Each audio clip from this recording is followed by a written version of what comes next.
Hello and welcome back to my channel.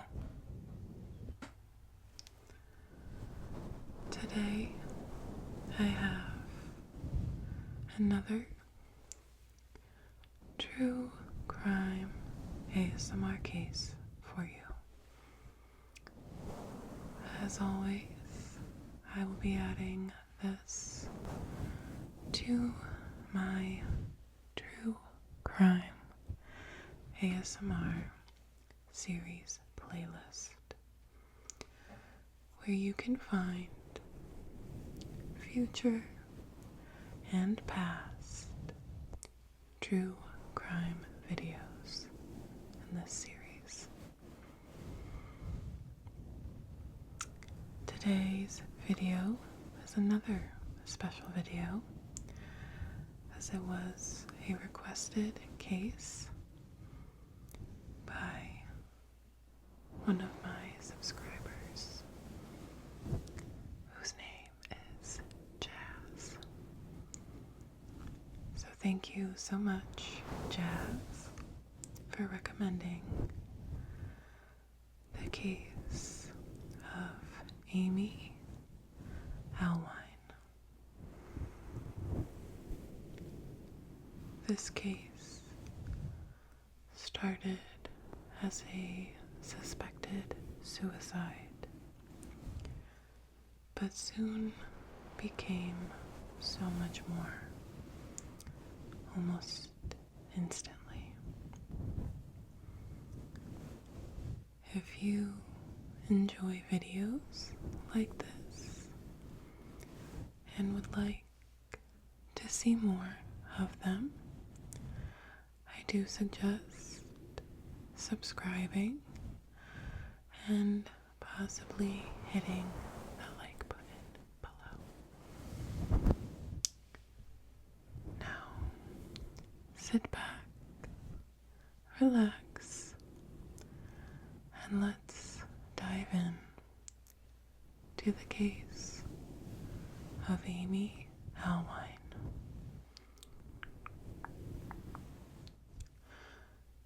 Amy Allwine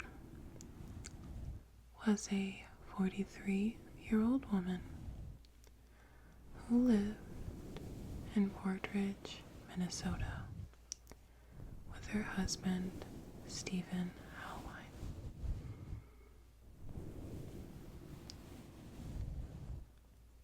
Amy and her husband had been married for 20 years,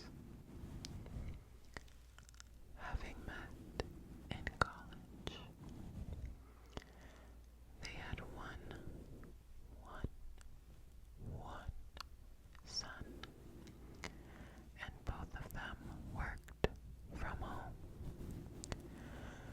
Stephen being an IT specialist,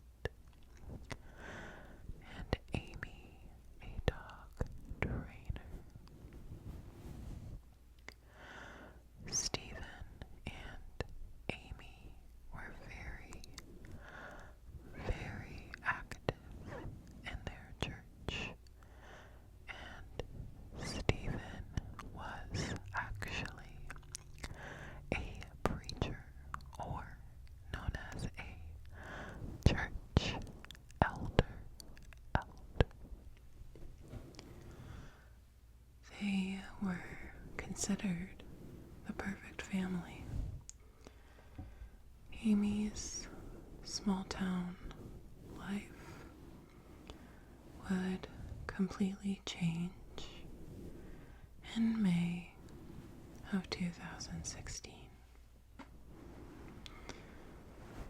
On the dark web, hackers had cracked into a website called Pisa Mafia. Now, on the dark web, it's completely different. It is not monitored, and usage is not recorded.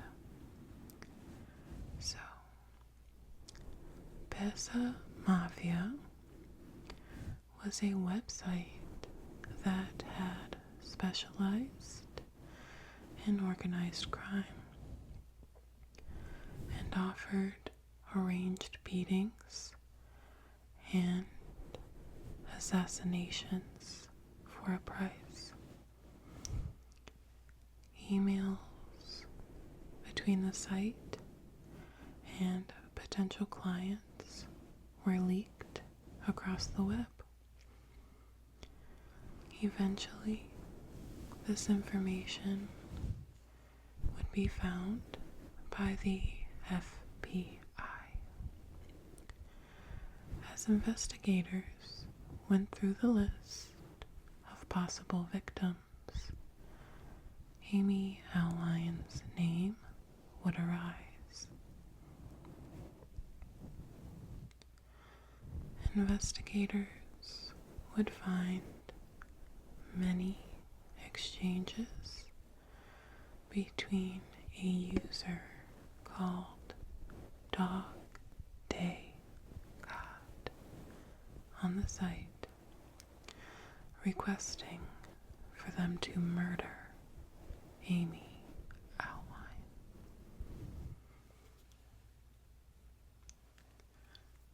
The user would state Amy tore their family apart by sleeping with this user's husband and is stealing clients from their business. The user would then explain to Pisa Mafia the death should look like an accident.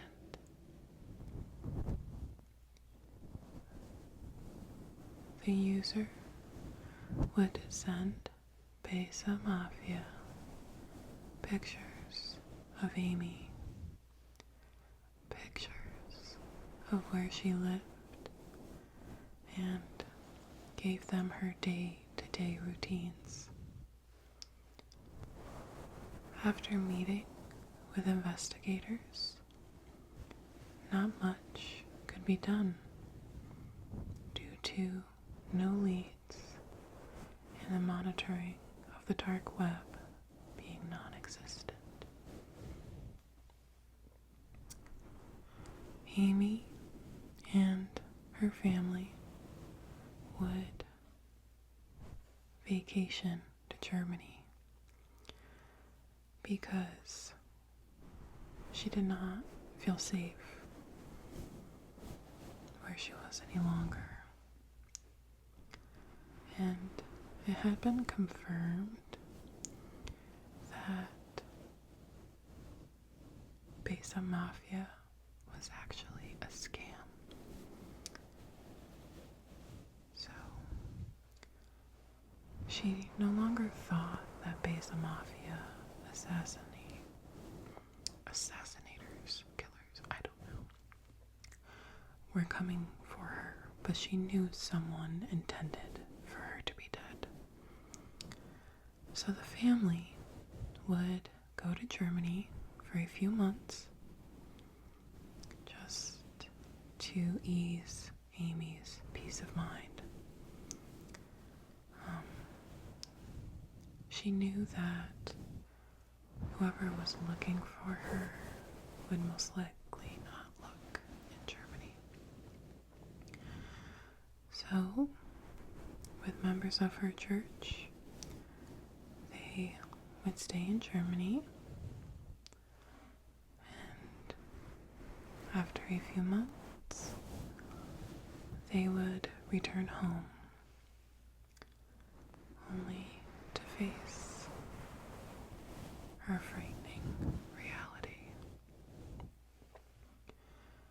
After returning home, Amy would check her email and find emails threatening her. These emails came from Dog Day God, and the user would tell her to kill herself. sent her suggestions on how to achieve it. The emails would then progress, threatening all of her family. The user stating they would kill her family if she did not commit suicide. Authorities would determine that the user, Dog Day God, had paid the Pisa Mafia site $12,000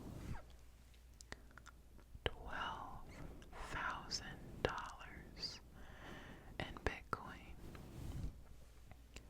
leaving no trace back to them. It was then found out that Pisa Mafia was a fraudulent site and was just taking people's money and not actually carrying out the crimes. Thank God. The emails would begin to come from a user named Jane. The user accusing Amy of cheating with their husband and ruining the user's life. The user basically blackmailing Amy with this information and telling her that they had better see her name in the obituary pages and soon. The user would send pictures of her son and the gas gauge of Amy's house, stating they would kill or blow up her home with everyone in it if she did not carry through with the suicide. However, in November 2016, Amy Allwine would be discovered dead on the floor of her bedroom by her son.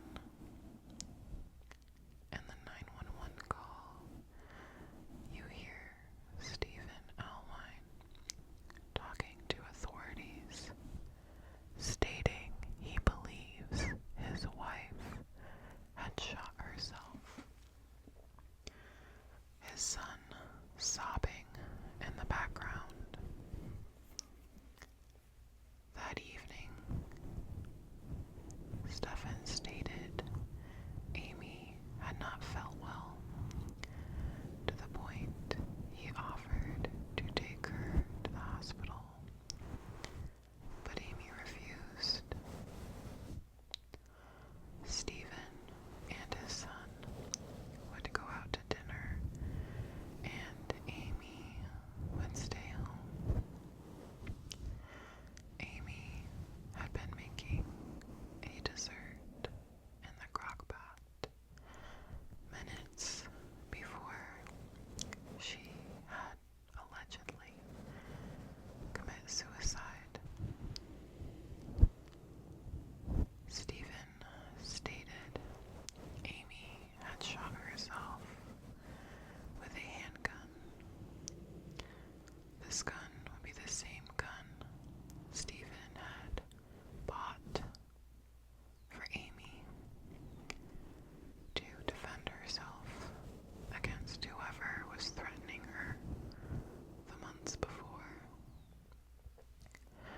When authorities arrived at the scene, doubts were immediately raised.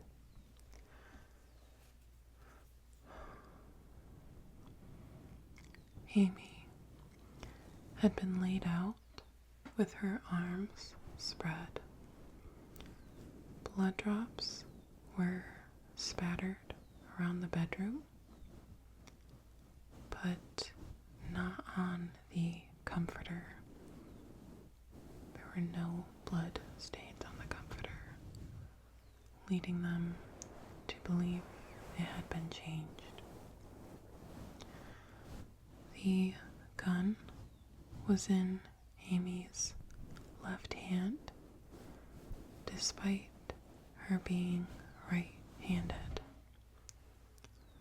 The medical examiner would rule the cause of death undetermined.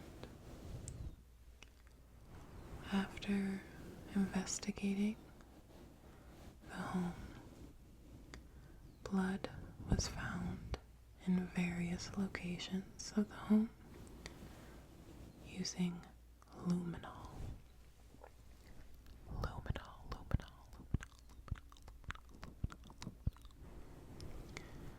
The luminol placed the blood from the laundry room all the way through the hallway, showing someone had cleaned up the scene. Footprints would also be present. This would prove that this was not a suicide. Authorities determined the murderer had shot Amy in the head and then cleaned and set up the scene to look as a suicide. The interviews of Amy's husband, Stephen, would begin. Authorities would tell Stephen about the blood found throughout the home, including a large pool in front of the master bedroom. Detectives would then find footprints throughout the home via luminol, and the feet would be a size 12, the same size as Stephen's feet. It then became a question of how the murder could have even got into the home. The family had installed a new security system, locks, and security cameras.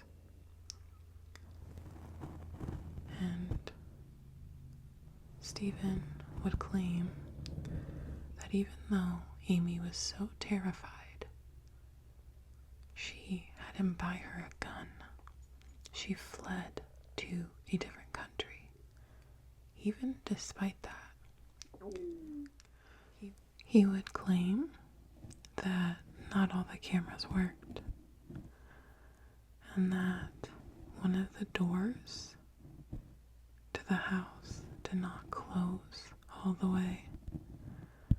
Now, as I just said, Amy, this is weird because it was abundantly clear Amy was terrified every day of her life till this moment. So, investigators would ask Stephen if there was any infidelity, if there was anyone that would be interested in killing Amy due to an affair. He would confess to having an affair, allegedly, a few years back to a woman he met online named Michelle, but would claim that Michelle was the only one. Authorities would then ask to investigate the home and issued a warrant for many of Stephen's own belongings. Authorities would be shocked to find on Stephen's laptop all of his infidelities. Stephen was having 3 affairs at the time of Amy's murder. He met all of these women on a site called Ashley Madison. And when doing this case, finding out that there is a site like this blows my mind. So this site is created for married men to find women. It is for them to have an affair. It sets up an affair. It would be found that Stephen was not only having multiple affairs, but paying for sex as well. This was shocking due to Stephen's role at his church. He had been a marriage counselor and a preacher. Authorities would find at least one of the women he was having an affair with. He would meet with her often and would even take trips with her. Stephen would state his beliefs held him in his marriage, and that divorce was not an option, only separating in death. The authorities would then see this as his motive. Authorities would start to investigate more of the Dog Day God users' payments to the Pisa Mafia site. They had used this warrant to take all of Stephen's belongings, like electronics, and they had even taken his iPhone. They were given access to his iCloud, and it would be found that Stephen had written down a code that was used for the Bitcoin payment of $12,000. This would be found in his notes on his iPhone. Authorities would then find that the harasser named Jane had sent Amy emails with the addresses of all of her family's homes, stating they would murder them, and told Amy they had found the addresses via a site called Radaris. Stephen had accessed this site around the same time and had searched the addresses of all of Amy's family. This would reveal that her husband was behind the account Dog Day God. A post was found by the same user, Dog Day God. Authorities had just done a random search looking for posts by the user, and the account had posted asking for the drug called scopolamine. The drug scopolamine is known as a date rape drug. This drug causing a person to hallucinate and become disoriented in large doses. A test would be done on Amy's body, and the drug would be found in absurd amounts.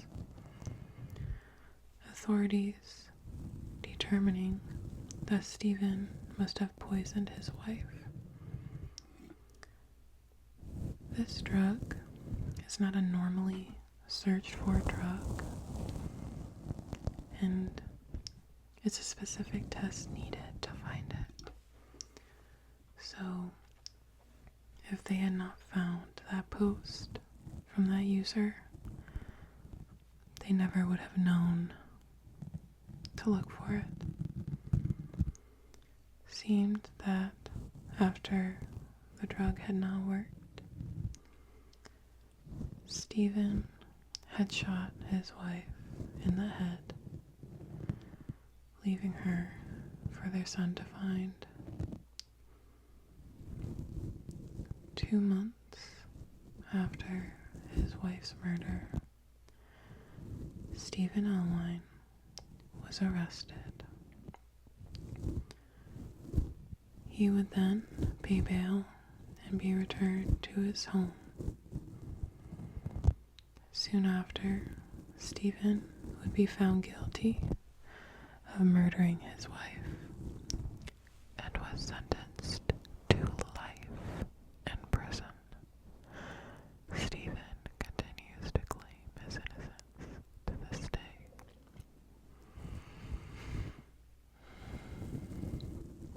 So that is today's video. I hope you enjoyed it and found it relaxing and informative, despite its content. I know, personally, I love rambling videos with good context. It's very relaxing and calms my mind in a way, giving me something to focus on. And I hope that it is the same for you. So, thank you so much for stopping in today, and thank you again to Jazz for recommending this true crime case that most definitely had a plot twist. I really suspected Stephen from the beginning.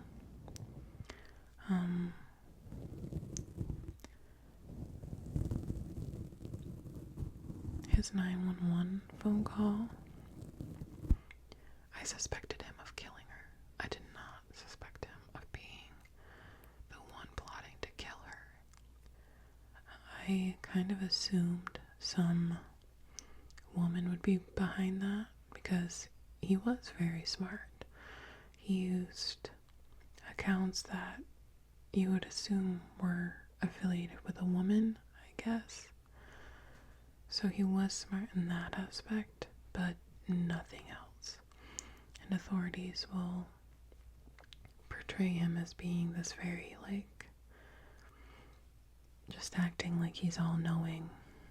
But his phone call, if you ever have the desire to listen to it, is the most bizarre phone call. The interactions between him and his son alone are just odd, and his reactions are just so matter of fact. Like, he says she's dead, point blank.